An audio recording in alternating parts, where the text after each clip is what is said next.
కొద్దిసేపట్లుగా మొత్తం ప్రచారాలను ముగియబోతున్నాయి. బ్రహ్మాండంగా జరిగింది. ప్రచారం అంతా చాలా జోరుగా జరిగింది. మా అందరం కూడా ఒక నెల రోజుల నుంచి ఇక్కడ యూసుఫ్ కూడా మొత్తం జూబ్లీహిల్స్ నియోజకవర్గ ప్రజలను చుట్టుముట్టాం.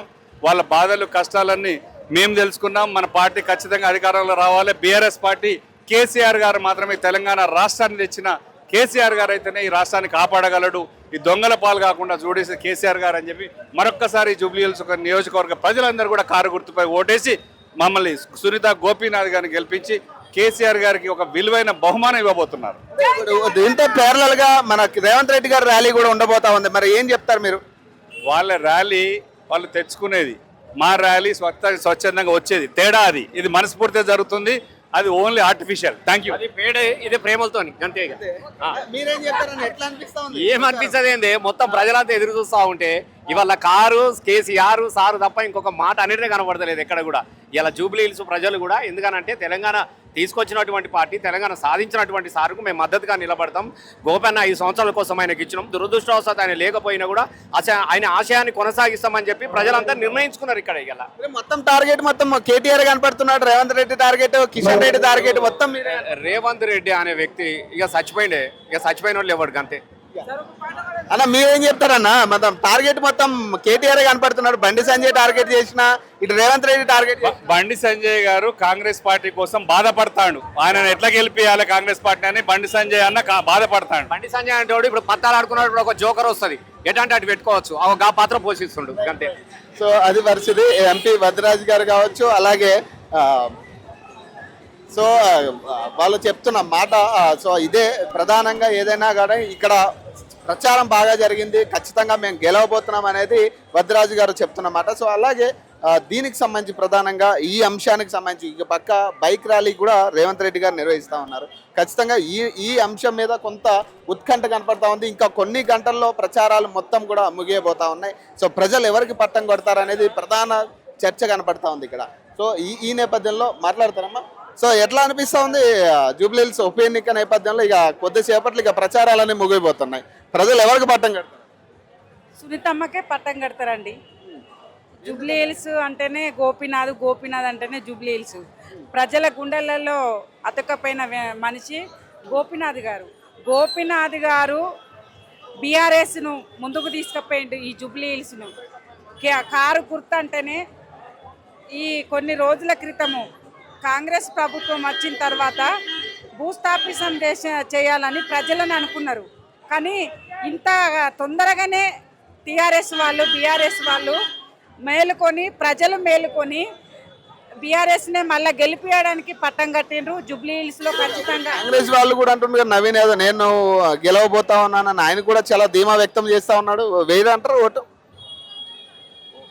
One way పెడుతుందండి vote. ఎందుకు చెప్తున్నామంటే నవీన్ యాదవ్ ఒక అవగాహన లేని మనిషి, రౌడీ షీటర్ని పట్టుకొని ప్రజలు ఎట్లా ఓట్లు వేస్తారండి? ఇప్పటికే కాంగ్రెస్ చేయబట్టి మోసపోయినాము, ప్రజలు మోసపోయినరు, తెలంగాణనే ప్రజలు మోసపోయినరు కాంగ్రెస్ చేయబట్టి.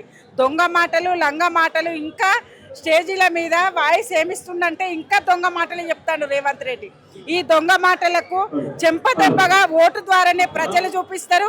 ఓటు ద్వారానే కాంగ్రెస్ కు దెబ్బ కొట్టే రకంగా మేము బీఆర్ఎస్ నాయకులము మేము ముందుకు పోతున్నాము. చూడొచ్చు ఏంటంటే ఖచ్చితంగా కనపడతా ఉంది.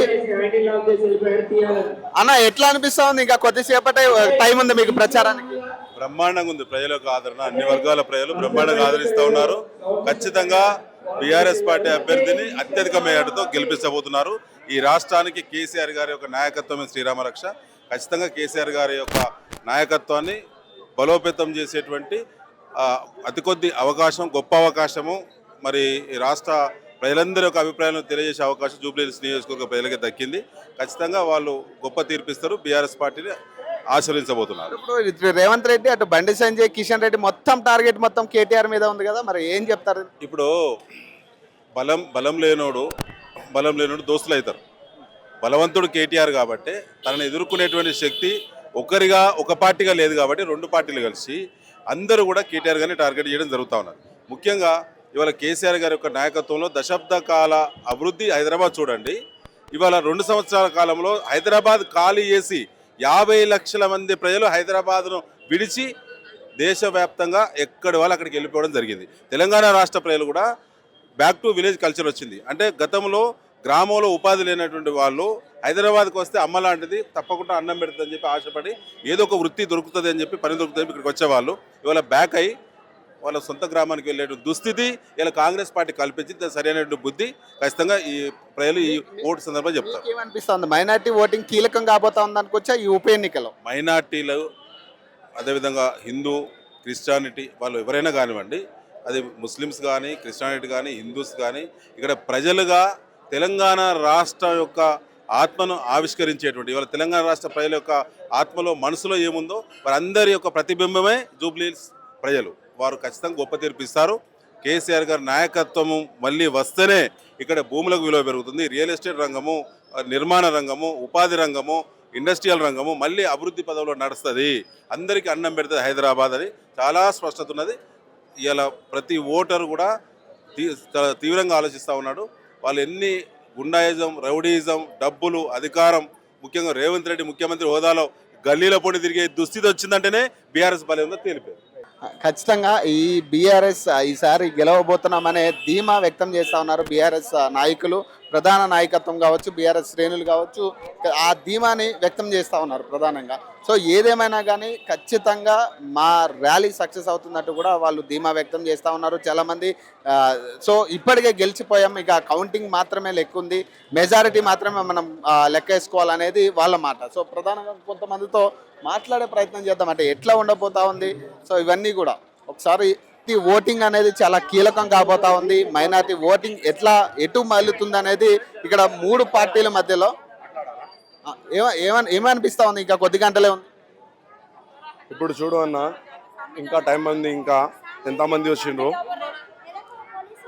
ఇంకా మా గులాబీ వాస్ రావడానికి ఇంకా 1 అవర్ అయింది. ఇంత పబ్లిక్ ఉంది కదా, మొత్తం రోడ్ జామ్ అయిపోతుంది. అటు ఇటు గల్లీలు మొత్తం జామ్ అయిపోతుంది. ఒక 1 అవర్ ఉంది ఇంకా రావడానికి అన్న.